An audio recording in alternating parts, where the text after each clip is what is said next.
So can we give God a hand for all that he's doing already? So grateful for that. Hey, thank you so much for the generosity of those of you have already responded to this. I believe we've raised close to $200 of the $800 that we're trying to raise between now and December 24th. I want you to know that for me and our family, we're never going to ask you to go somewhere we're not willing to go. And so my family and I, we gave online last night. And as we invite you into that, man, we are inviting you to do what you can, not to feel the burden, not to feel weighted by it. Paul would tell us in 2 Corinthians to give with a generous and glad heart, knowing that what we do is an investment that has the potential to be more than just a pair of shoes, but a moment for one of these little kids. Are you with me? So today, we've been in this anxiety series, and as I was praying about it this week, we have one message left, and I am actually going to save it for December 29th. And so you can just go, oh, bummer. I know, because I know you were really looking forward to it because we have not solved all of our anxiety issues. But I want you to know, man, it's going to be an awesome, awesome message. I actually prepped it all week, ready to go. And then, I think Thursday or Friday morning, God was like, hey, I want you to do this instead. And I'm like, well, okay. And so today, we're doing a little bit of an off-topic message, but it's really strategic. And I believe, man, with all of my heart, this is for you and I, and we're all going to leave empowered and encouraged. And I want to talk to you about the power of a moment. And so I want you to think about moments. There's a book called The Power of Moments. It's a phenomenal book, a lot of fun, really cool ideas. I read it. It inspired me. Literally the week that Seth came into town to check out Boulder, Seth was the guy just up here giving you the announcements. I had just finished that book, and so I was all inspired about making moments, right? And moments are unique because you can have an entire vacation, but it's moments inside that vacation that stick out that you remember. Does it make sense to you, right? You don't remember every detail of every little thing on your vacation. It's the moments that happen. And moments happen for all kinds of different reasons. Some moments are good and they stand out. Some moments are bad. Some moments are accidental, you kind of trip over them and then it's a memorable moment. Some of them are intentional. Some of them are due to an elevated intentional investment, you're trying to create a moment, and other times it just kind of happens. And so Seth and I, we're heading to Lucky's down Broadway, and I have this old school, awesome Peter Parker from Spider-Man moped when he's delivering pizzas. You know what I'm talking about? Okay, so it's like a bicycle with a motor on it, okay? And it runs 35 on a good day. And for some reason, one of our friends left a longboard in my garage, and so we got this genius idea. Hey, man, let's run to Lucky's. I'll ride my moped. You hold on to the back on the skateboard, and we'll just head there. It'll be faster. And so we are cruising down Broadway. Seth is on this longboard. How many of you guys been on a longboard? That's a terrible idea, right? They are so unstable, and we're going 35 miles an hour, right? And I don't even think you're wearing a helmet. How terrible of you. And so we're cruising down Broadway. I think we were in the bike lane at least, so we were trying to be, law-abiding citizens here. And so he's holding on to my milk crate on the back of my moped and not dying, and it's pretty awesome, actually. It's going really well. And we're almost there. We pull into the light, getting ready to turn. And all of a sudden, this light goes, and I'm like, what in the world? And I look in front of me, and there's a cop sitting right there, looking at me, flashing his light at me, and I'm like, yeah, uh-oh. And I'm thinking maybe he's just hey, quit being stupid, get out of the way.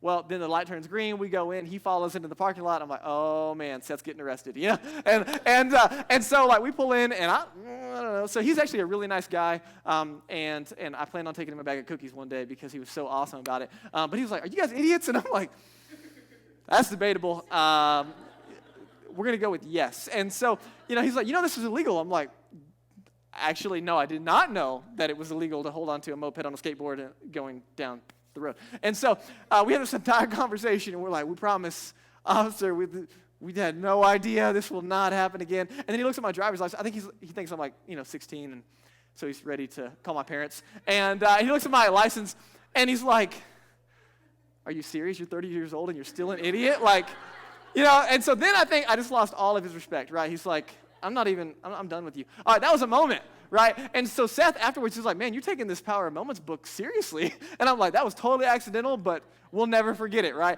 And so I don't know what it is for you, the power of moments, but sometimes we create them. Sometimes we are intentional. Sometimes we trip over them. I want to talk to you about creating a moment. Here's what I want you to understand. Every time we feed a kid in the Philippines, and every pair of shoes they're going to get, what we're trying to do is create a moment. Right? Do we want to meet a practical need? Yes. Do we want them to have a meal? Yes. But what we're trying to do is create a moment where they experience some radical generosity that doesn't make sense. Why are there people in America who fund this thing? Why are you giving us shoes? Why are you helping us at all? when there's not any other means, right? And they get to maybe create and elevate a moment for them that would say, hey, there's a God that loves you, and he's working in and through us to communicate that love to you. Does this make sense? We're trying to create a moment. We don't have control over the moment. This is really important. You can't make a moment happen, but you can position yourself to set up more moments than usual.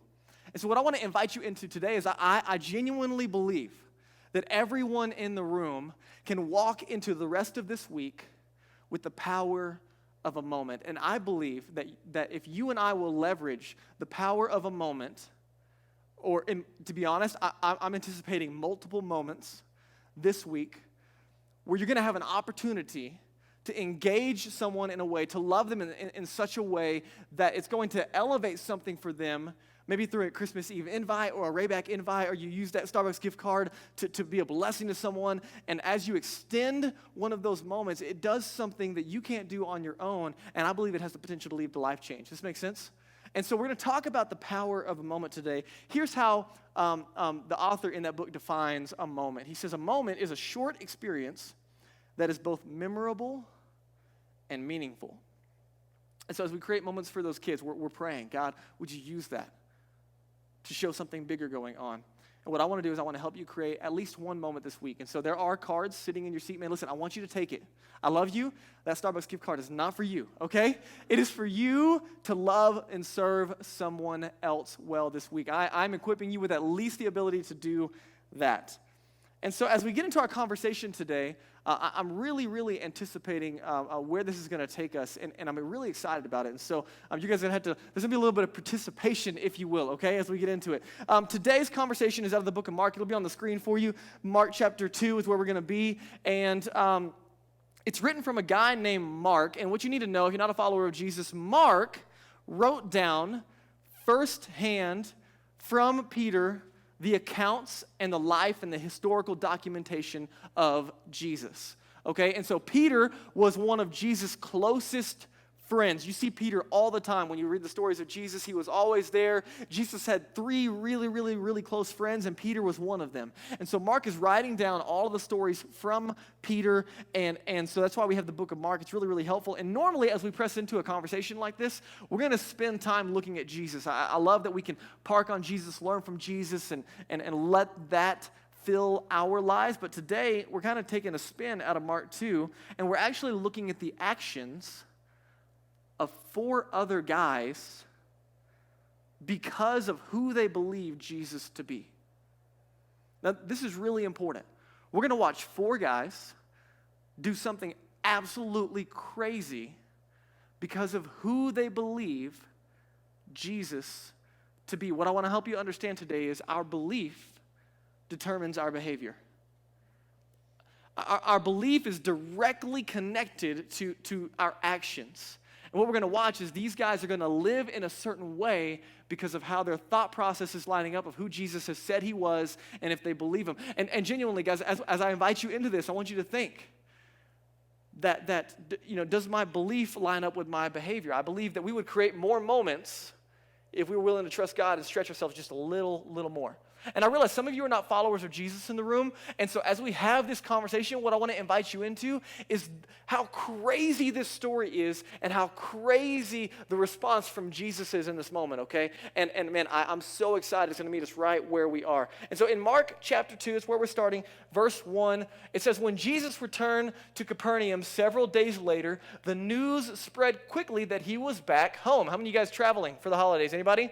Traveling? Yeah, put your hands up like you're excited about it. I know you got to go see that in-law, but it's going to be okay, I promise, okay? All right, so traveling for the holidays, and it says that he got back home. Soon, the house where he was staying was so packed with visitors that there was no more room even outside the door. Now, how many of you, when you get back from being gone for the holidays or seeing people, you want a full house of people you don't know?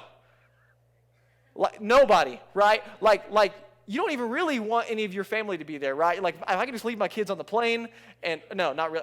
But you get back and you're like, man, right? You need a vacation from your vacation when you get back. You got some downtime. I got laundry to do. I don't even know if I have any groceries.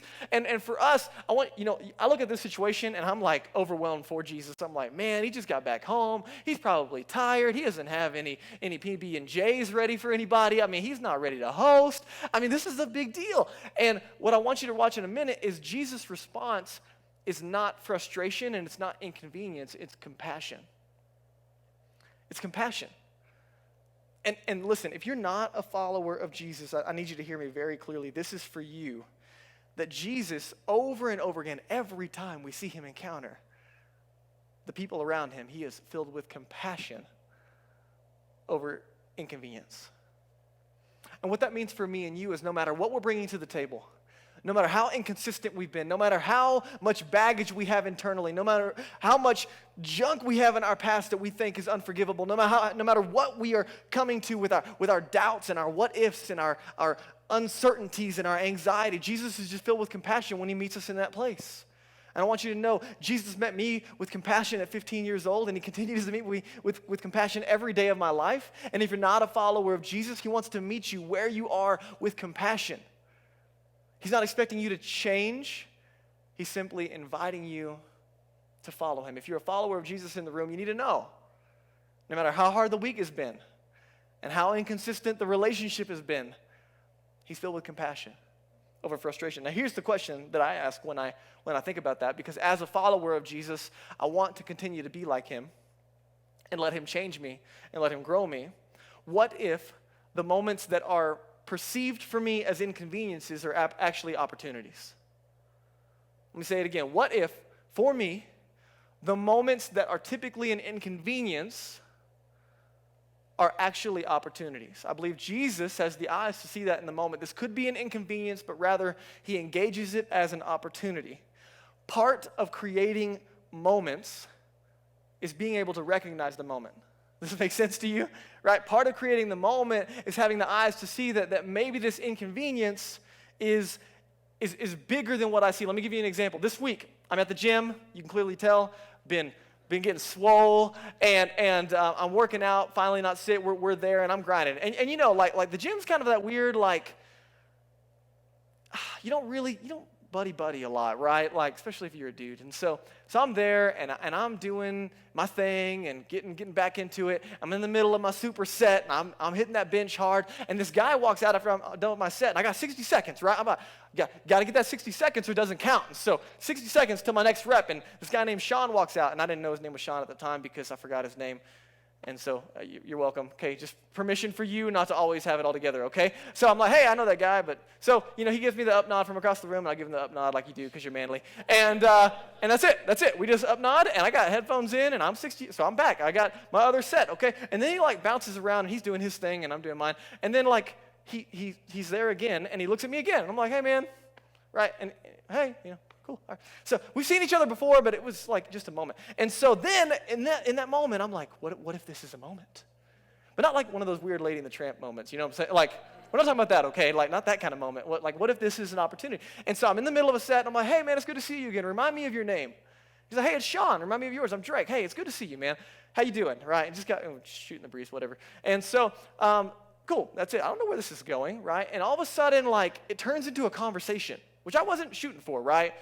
He said, hey, I like your shirt. Thanks, man. Hey, I like your hair. Thanks, man. He's like, you think I could pull that off? Yeah, man, you could do that. You got it, man. And we're having this whole conversation, and hey, I saw this. Like, no joke. We had this whole conversation. So random. I got a set to do, okay? Right? I'm missing my point here. I'm already past my peak. Now the lactic acid is kicking in. I'm not going to hit my set. And so, but the whole time I'm like, all right, Sean, this is a moment. And we engage, and listen, every time I invite someone to City Church, it's always weird for me, okay? It's like I'm just going to get anxious about it, and like, what if this goes wrong, and it tanks, and it fails? And so then there's a moment where I'm like, hey, I don't know if I've ever invited you, but I'm part of this new church in town, and it's pretty awesome. And we're having a Christmas Eve service. Man, I would love to invite you. And you know what he says? I would love to come. I'm like, what? That never happens. Most of the time, I lose friends, right? Like and I'm like, And then we have like a whole conversation about, and I'm like, all right, whatever, this is crazy. So that happens, and I'm like, wow, this is a moment, right? And all it taught me, and it just reminded me, right, that an inconvenience for you and I might actually be an opportunity if we'll pay attention and engage it. Does this make sense? Okay? So as we have this conversation, watch what happens in the second half of verse 2. So while Jesus was preaching, he's investing, there's 4 men that arrive carrying a paralyzed man on a mat. Okay, so this is my mat, okay? And for all intents and purposes, we're going to call our paralyzed guy today Matt. Is that okay? Okay, all right. That way we can't forget his name, right? Make sure so this is our mat, and there's a guy named Matt on there, and there's 4 guys that show up carrying Matt on a mat. Okay, we on the same page? All right, so they show up, and listen, I just want you to think about it. Everybody's probably heard that Jesus is in town, and so they're all heading to Jesus' house, and we don't really know any backstory, right? This is all we know is Jesus is investing in the crowds that are there. All of a sudden, 4 guys show up. We know nothing else. And so I was thinking about it. I wonder how many people passed Matt on the way to Jesus, right? Just think about it. Like the crowd's coming. He's been paralyzed his entire life, and so probably used to seeing him on the corner begging. And so how many people like walked around Matt and over Matt as an inconvenience to get to Jesus, right? Just because they're doing their thing, and Matt's always there. And then all of a sudden, one guy, we don't actually know how this played out, right? Like, was it 4 dudes walking together? Like, hey, let's go see Jesus, and then like run into Matt, and they don't really know Matt, but they're like, hey, maybe we can help this guy along the way. And right, I mean, it's not convenient, right? I bet this dude is heavy, and they got to carry him, and we don't know how far they got to carry him.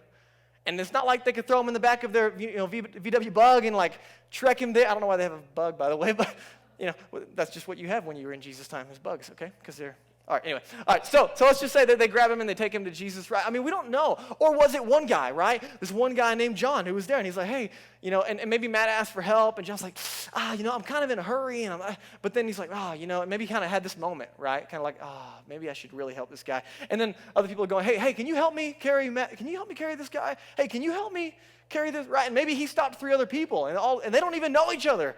And they're all in this moment, right? You see what I'm saying? Well, we genuinely don't know how this is going down. But I wonder how many people passed Matt to get to Jesus. And then it made me think, how many moments do you and I miss every day? And listen, this is not a feel-bad message, okay? This is not, can we honestly take a moment and say, hey, how many moments did I walk by yesterday? How many moments did I have to engage someone in a way that could have made a difference, right? You don't ever underestimate the power of a moment, right? You don't know their story, and you don't know what that, right? I had no idea that Sean was going to be excited about that invite, and I have no idea what that invite is actually going to do for him, right? I pray God does more than I could ever do for him, but you genuinely don't know. But what if we're walking past moments every day? What I want to do is create a hunger, like, hey, could we just raise our eyes a little bit and catch a few moments every day or every week? Now, I want you to think about these 4 guys. The power here is that they're actually creating a moment. And what I want you to realize today is you don't always stumble over moments, right? Like sometimes you do, right? Like when I ate some Jack in the Box tacos and they gave me food poisoning and I threw up and it was like the grossest. I won't go into detail. I have a moment, right? It was a memorable. I will never forget the food poisoning that I had from Jack in the Box tacos, and I will never eat one again. Where's Michelle? Right? She will fight for you that you should still do it. Yeah. But for me, that was a moment was created. Okay, I will never go back to a Jack in the Box taco. That's a bad one, right? And I didn't want that one, right? But these guys, they're actually creating a moment. What I want you to see is rather than happenstance for our lives. Yes, we're going to walk by moments, but honestly, I think if we're intentional, we can create more moments than we realize. And that's what's happening here. I don't think they stumbled over Matt. I think they are intentional about investing in him. Now, here's what I want you to know also, that we don't know anything about the 4 men that carry him. It's really important. You guys remember from The Incredibles when they're designing his new suit, and he's like, oh, man, can we get a cape? And she's like, no capes, right? You know what I'm talking about? Right? And he's like, oh, but a cape would look sweet. And then she goes through all the people that have, failed miserably because of their cape, right? Well, I want you to know, these guys have no capes, right? They're not superheroes. There's nothing that stands out about them. We don't know their name. We don't know their occupation. We don't know their social status. We don't know their family dynamics. We don't know anything about the 4 guys engaging Matt. And I think that's on purpose because it doesn't matter. It could have been a CEO of a Fortune 500 company on this side. And it could have been a school teacher on this side. And it could have been the owner of a strip club on this side. Why is that funny? All right, no, I'm just kidding. It is kind of funny. All right, and it could have been a stay-at-home mom or a stay-at-home dad, since it's 4 dudes on this side. And so, right, we don't know the dynamics here. One of the excuses that I hear when it comes to creating moments and engaging people and trying to be a difference maker, if you will, is that, man, I want to get my life together before I help others. Like, I kind of feel like I'm disqualified from helping other people because my life is an absolute wreck. Well, hey, first of all, welcome to the club, okay? Because no one in this room is perfect. We all got our junk going on, and most of it's on the inside, and it's a lot harder to clean than we would like to acknowledge. But the good news is that you and I don't have to have our stuff together to make a difference in someone else's life. And I want you to know, listen, these 4 guys, they couldn't fix Matt. Right? This guy's been paralyzed his entire life. They couldn't actually help him. You realize that? And so the weight wasn't on their shoulders at the beginning. Their only job was to get him to Jesus. When it comes to you and I, listen, don't feel the pressure of helping people like, man, I'm not good enough. I don't know if I can help. Listen, it's not on you because you can't change someone. It's not your job to carry someone else's baggage. It's your job to get people to Jesus because he's the one that can make a difference in someone's life. He's the one that can remove the baggage. He's the one that can make us new. He's the one that makes us clean. Come on. Is anybody in the room tonight? Are you guys with me? Right? Right. Take the weight off your shoulders. The job is to get people to Jesus, not for you and I to shoulder it on our own. Here's the point. If there is a qualification for helping others, the bar is super low, okay? Like, if I can help people, you're good, okay? Just know, like, if I'm qualified, you got 5 gold stars, okay? There's a really low bar when it comes to helping people. And the reason is this, because when it comes to following Jesus, he doesn't ask us to change and then permit us to follow him. He invites us to follow him, and then he changes us. And so it's kind of a no strings attached, like we don't have to have all of our stuff together to start following Jesus. So here's the big idea that I want you to catch with me. Our friend Matt would have never made it to Jesus on his own. Is that clear? Is that abundantly clear? That he could not have made it to Jesus on his own. Here's what that means. If you and I do not meet people where they are, there's a good chance they will never get there on their own. This is the entire story of Christmas, by the way. God sends his son Jesus to be born of a virgin to meet us where we are because we cannot get to him on our own. And ultimately, that little baby Jesus is going to grow up and live a perfect life like you and I can't, and give his life willingly and sacrificially on a cross as payment for our sins to forgive the debt that we owe. And then 3 days later, he's going to rise from the grave, proving he was who he said he was, and inviting anyone that would call on his name into a life-giving relationship with the God who loves them. That's the story of Christmas. And it all started because Jesus met us where we were. I want you to understand that for Matt, there's an external disability. He's been paralyzed his entire life. And later we're going to see Jesus engage him. But I believe there's a spiritual principle always that Matt's external disability is pointing to our internal disability. What Jesus and much of the writings in the New Testament would call sin or brokenness. This lack of perfection that we have. And so you might not be crippled externally, but man, it doesn't take me but a moment to start naming off all the areas that are crippled in my heart and in my mind. And the moment that I start to realize my brokenness, I realize my need for some help. And I wonder how many people God has placed us around that might not ever get to Jesus if you and I don't meet them where they are. The first point, if you're taking notes, which you should, because this is important.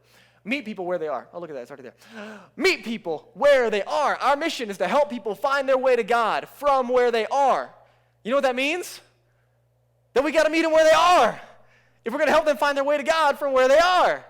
Listen, we're hell-bent on this, right? You know this. You carry this. You guys bleed this stuff. And I just want to remind us that we are the church. We exist for the world, and we're willing to do anything short of sin to help people find their way to God from where they are, because God loves this city, and he loves my neighbors, and he loves my coworkers, and he loves my family.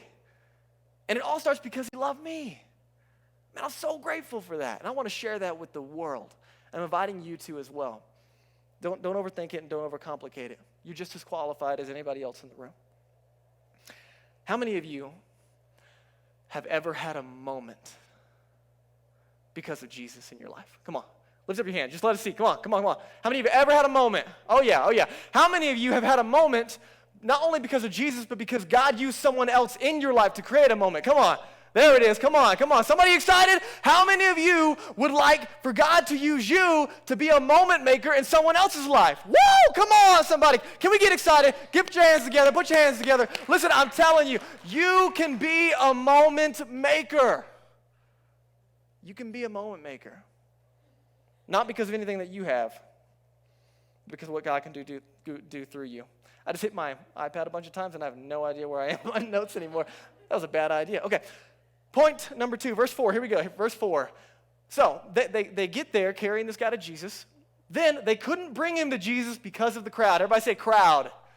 Crowd. So they dug a hole through the roof. Come on. Yeah, baby. That's what I'm talking about. Then they lowered the man on his mat right down in front of Jesus. This is crazy.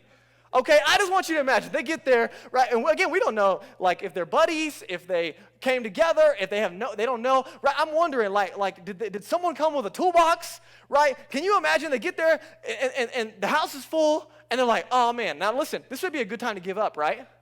Was this not an admirable effort? Like, they picked up this dude and they carried him all the way to Jesus, and the house is full. You're like, oh, bummer. Maybe we'll have to try again later. This would be a good moment to give up. I mean, like, hey, you tried, but they don't give up. What do? They get on the roof, right? Can you imagine, right? 4 guys and Matt. All right, so one of them gets up on the roof. The other 2 guys are down here. All right, you ready? 1, 2, 3. Oh, no, let's try again. Hold on. And poor Matt, I don't even know if he has a say in any of this, right? And then they get on the roof, and what? Did they bring a toolbox with them? Like, how they, right, like sledgehammers and breaking open the roof. And then can you imagine everybody's in the house, Jesus is teaching, and all of a sudden, like, stuff is falling down from the ceiling, and like, there's dust everywhere now. And then, like, all of a sudden, like, just imagine you're and you look up, and there's like 4 heads that poke in over the hole, right? Right, and then, like, you know this is how it's going. And they're like, now what? I don't know. And they tie a rope around. Like, who was carrying a rope, right? Like, why were they so prepared? And so they have a rope, and then can you imagine, right? Like, all right, you ready? We're going to just lower him down in there, right? And then Matt's probably like, like, you know they didn't tie him well, so he's spinning around. He's going to throw up everywhere. And so they're lowering him down, and it's not, come on, they didn't have a pulley system, so it's like, and then, they're trying to catch him. Hey, don't hit his head, and then they lower him down in front of Jesus, right? This is nuts. Absolutely nuts. Where'd my thing go? All right, so here's where we're going with this. The first thing we have to do, we gotta meet people where they are. But the second thing we do, we've got to be willing to do whatever it takes. The first thing that gets in the way is the crowd. Now listen, I want you to imagine, what is the crowd for you? What is the thing that messes up a moment for you? There's some genuinely justified moments, right? Like, I've already invited my neighbor to church. I don't want to do it again because I already felt like, like, what's the crowd for you that gets in the way of helping your friends and your family and your neighbors get to Jesus? And so, man, I already invited them. Or if you're like me, I'm worried what they're going to think, right? Like, I don't want to, like, ruin this. Like, what if they, like, don't like me, or they don't like the invitation, or they're really anti-God, or, like, and you have all these what ifs, and or maybe you're like, man, my life is a mess. I have no right inviting these people because they know how much of a hypocrite I am, or maybe honestly, like most of us, you're just too busy with your own stuff, right? Like the crowds that get in the way the most is just a lack of opportunity because we choose to be inconvenienced. Right? I don't know what that crowd is for you, but what I'm going to invite you in is identify the crowd and push past it. Now listen, I'm never going to ask you to go somewhere I'm not willing to go. Now I'm not saying this to brag. I'm just letting you know because I felt like I should model it well. I invited 7 people this week to our Christmas Eve service and to the Rayback. And that was intentional because I'm going to ask you to invite people starting this week, and I wanted to go before you. Now, I'm letting you know because every time I sent an invite, now listen, some of them were in person. Some of them are the baristas that I know. One of them is my buddy Sean at the gym. Another one, I didn't know if I was going to see my friends, and so I sent them the digital invite, which, by the way, is available to you, okay? And so multiple moments, I was praying, God, who have you put in my life that I should engage? And so I stuck it out there, and every time, no matter if it was digital or in person, there was an anxiety and there's a fear. What are they going to think? How are they going to respond, right? And it's just weird. But can I be honest with you? They're worth my insecurity, right? Matt was worth it, right? They didn't know if this was going to work. And to be honest, every moment that you try to create, you don't know if it's going to work. But what I would say is that if Jesus gave his life for you, and he said you're worth it, then every individual you cross eyeballs with that you know, they're worth it. They're worth it. I'm willing to be uncomfortable if it means that I can create a moment for them. And odds are everyone in the room has someone in their life that gave up their comfort to help create a moment for you so you can meet Jesus if you are a follower of Jesus. I'm inviting you into the same conversation. So the first thing is identify your crowds. The second thing is this. What would be that crazy thing for you? Now listen, can we just acknowledge that crazy is different for everybody in the room, right? Like my Enneagram 7s, like they're just crazy, right? Like those people are absolutely like, they're going to do some crazy stuff. Others of us, right, like if you're a 5, like crazy might just be giving one person an invite this next week, right? That might be all you can do. And so what I want to invite you into is identify what's crazy for you. What's that crazy thing that you can do to create a moment for someone? Again, if we're going to be outwardly focused, we're willing to do anything short of sin to help people find their way to God from where they are, then we've got to kind of push it a little bit and say, hey, what would be crazy and outside of my norm? And so for them, it was digging through the roof. Right? Like that was crazy. I don't know what they were thinking, whose house this was, who got the repair bill. I mean, this was a big deal, but they tried it anyway. And so the question for you is, how do you engage? Like, what would it look like? So can I give you some really practical ideas? Okay, you ready? This is for you. This is really, really helpful. Invite your neighbors over for dinner. Oh my goodness. That's scary, right? Shovel someone's driveway. At least you don't have to talk to them, right? Wear the city church shirt while you do it. And unless you're a crappy shoveler, then don't do that. All right. Shovel someone's driveway. Hey, Danielle last year, she got these cute little boxes. Now, Danielle makes really good cookies. If you don't make good cookies, don't do this, okay, because it matters. You send someone burnt cookies, I ain't coming to your church, all right? So Danielle makes these cookies. She gets these little cool gift baggy things or boxes, and we fill them with her delicious, amazing cookies, and we put a little invite for something last year, and we took them to all of our neighbors, like as a Merry Christmas from your neighbors. Some of them we knew, some of them we didn't, depending on our relationships. So just a really simple way to engage and invite, right? We didn't push it. We didn't like, hey, I'll give you these cookies if you come to church, right? Right? We're not doing that. That's weird, okay? Make them cookies. Go to someone's birthday party, right? You got a friend or coworker invite you. Oh, man, it's kind of inconvenient. I got stuff going on. Go to their birthday party. It's going to be awesome. Bring a good present, okay? I was going to give you some ideas, but I'm going to take it back. All right. Go out after work with some coworkers, right? You get invited. Again, maybe these are moments, okay? You got to think about it. If you're in school right now and you have a study group, right? What if the next study group that you show up to as you get ready for finals, you just buy pizza for your whole group? Right, just a moment of radical generosity. Like, hey, I'm going to buy some pie, and we're going to study together. And, hey, I just want to invite you guys to my Christmas Eve service. No pressure, okay? Whatever it is. Maybe it's consistency, right? Like, it's relationships over time that you keep investing in. Here's how Bob Goff says it. He says, man, just start somewhere. Draw a circle around yourself and start loving the people in it. That's freaking good advice, guys, right? Like, go Bob Goff. Draw a circle around where you live, work, and play, and just start loving the people inside that circle. Start somewhere. We've said it often, and I'll say it again. If you and I ever get to the place where we are so busy playing church that we fail to love our neighbors, we fail to have time to love our neighbors, I believe we are failing at what God called us to. We are the church, and we exist for the world. We got to be willing to do whatever it takes. This is the Christmas story. Jesus met us where we were, and he was willing to do whatever it takes to make us right with God. And ultimately, that was Jesus giving his life for you and for me. So friends, this is why I gave you a $5 gift card. To help you initiate, just to help you create a moment. Listen, I don't care how you do it. Go to Starbucks, hand it to the person behind you in line. Buy your own coffee and give them that gift card. Maybe you don't like coffee or Starbucks is too corporate and whatever, and so go to work and hand it to a coworker. Hand it to whatever it is. It doesn't matter. And listen, I'm just trying to help you start somewhere. I'm going to invite you. I want you to invite as many people as possible, not just one person, but I want to help you start somewhere. So can I give you some really practical language, okay? Because some of you are freaking out right now. You're like, oh my goodness, I'm going to mess this up, and I'm going to say the wrong thing. Here's what you say. You ready? You write this down, voice dictate it. Here's your answer. You can just do it like a robot. It's going to be super awkward. I promise God can still use it, okay? So, hey, I'm a part of this awesome new church in town. Don't smile like that. That's weird, okay? But I was just making sure you guys agreed with me, okay? I'm a part of this awesome new church in town, and I just wanted to buy you a cup of coffee today and invite you to our Christmas Eve service. Ready? This is important. No pressure. We just want to extend some love to our city. I'll say it again, because some of you are like, oh, crap.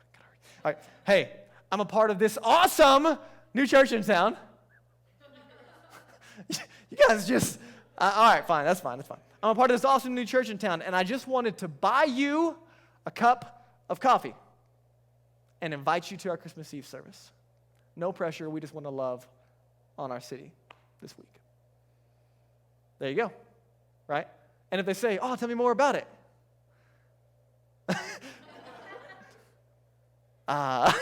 Yeah, I got to go. All right, so that's all that my pastor told me to say. I don't know what else to say. All right, that's a good place to start. All right, we're going to meet people where they are. We're going to do whatever it takes. Here's the last thing. Verse 5. Watch this. This is crazy. Seeing their faith. Whose faith? The 4 dudes. Okay, this is important, okay? Seeing their faith, Jesus looks at the paralyzed man and says, my child, your sins are forgiven. Okay. Here's what happens. It is up to the individual to trust Jesus with their life. You and I, we can't save anyone. We can't make anyone choose Jesus. Forced love is called abuse. That's why God doesn't make the world love him. He gives us the opportunity to choose after he has demonstrated his love for us by sending Jesus to die. In this moment, it is Matt's faith that saves him, but it's his friend's faith that got him there. This makes sense to you? It's Matt's faith that saved him, but it's his friend's faith that got him there. It's amazing. Jesus looks at Matt and he says, your sins are forgiven, which is why Jesus will ultimately give his life for the world. And there's some religious guys, we're not going to look at the text, but there's some religious guys in the room that hear Jesus say that, and they're like, who the heck is this guy? Thinks he can forgive sin. And Jesus looks at them and he says, hey, what do you think? Is it harder to forgive someone's sin or to unparalyze them? And they're like, both pretty hard. So, right? And Jesus says, man, just so you know I am who I say I am, get up and walk. And Matt stands up, right? Now I want you, right? The 4 guys are probably still up there looking through the roof, right? And they're like, I can't believe this is working, right? They're like watching this whole thing. And then, hey, I want you to know, anytime you love and live like Jesus, there's going to be some haters. Can I just let you know, right? There's going to be some haters around you who are like, you can't love, like, you can't do that, right? Just ignore them, right? Because what Jesus does in the moment is he says, hey, which one is more difficult? And then he heals Matt. Matt gets up, stands up, picks up his mat, and he walks out. Now, right? They're like, and here's what happened. Jesus did for Matt on the inside what religion could never do for him. This makes sense to you? You know what Matt needed? A good self-help book. a few words of encouragement from a podcast. You know what Matt really needed? He needed to go to church more. He needed to pray more. You know what Matt needed? He needed some behavior modification. He needed some language modification. He needed some self-help rules and a few essential oils, right? Like, that's what Matt needed. No, you know what Matt needed? Something no one else could give him. The only person that could help Matt was Jesus. Listen, you and I don't need to get our friends to church. We don't need to get them to the Bible. We don't need to get them to X, Y, and Z, behavior modification. Quit talking like that. Our only job is to get people to Jesus because he's the only one that can save and set free. Now listen, I'm not saying that people can't meet Jesus through a weekend service. But it's not the only place they can meet Jesus. We got to meet people where they are, be willing to do whatever it takes, and bring them to Jesus. I'm going to invite the band to come. And as the band comes up, I want you to reflect for a moment on just what's going on in your own heart and mind. And I've been talking to you about moments, and I want you to think. The four guys that were a part of this, as they watch this happen, and not only does Jesus forgive his sin, but then he heals this guy physically, you know what? In the process, they created a moment for Matt, but it was also a moment for them. Do you think this was the last guy they ever brought to Jesus? No way. Right? I bet they were all beside, they're like, I cannot believe what we do. We have got to go find every person we can and bring them to Jesus. It was a moment for them. Some of you have had a moment when Jesus came into your life and he saved you and made you new, and that was that moment. And maybe this is just a time of rekindling that, of like, man, I want that for other people. Some of you have never said yes to Jesus, and I want you to know today that it's just like any other day that Jesus gave his life for you, was buried and rose again so that you can have a relationship with God. And the Bible uses the language of faith and trust, and it's simply believing that Jesus is who he said he was, that he can do what he said he was going to do. And if you're not a follower of Jesus in the room, and maybe for the first time you're realizing, man, I thought I was being invited into religion, but what I realized is that Jesus is inviting me into relationship. Maybe for the first time today, you would say, Jesus, I want that relationship. And in your own heart and mind, for the first time today, you can even pray it silently. God can hear your prayers. You can say, Jesus, I believe in you. I believe you died for me. I believe you rose again. And I want you to save me. I want to follow you. And however you would pray that in your own heart and mind, I want you to know with confidence today that if you ask Jesus to save you, he will absolutely do it in this moment. We sang a song earlier that the old passes away and the new has come. So here's the challenge for you. What are we going to do about it? What are we going to do about it? We're going to make a plan. Right now, pull up that connection card. Grab it around you. Everybody, grab that connection card. On the back, there's a prayer spot. I want you to look at that right now. In just a second, there's going to be 3 minutes behind me on this screen. And in those 3 minutes, I want you to think right now, just pray, God, who are the 5 people in my life that I can invite to the Rayback or to the Christmas Eve service or to both?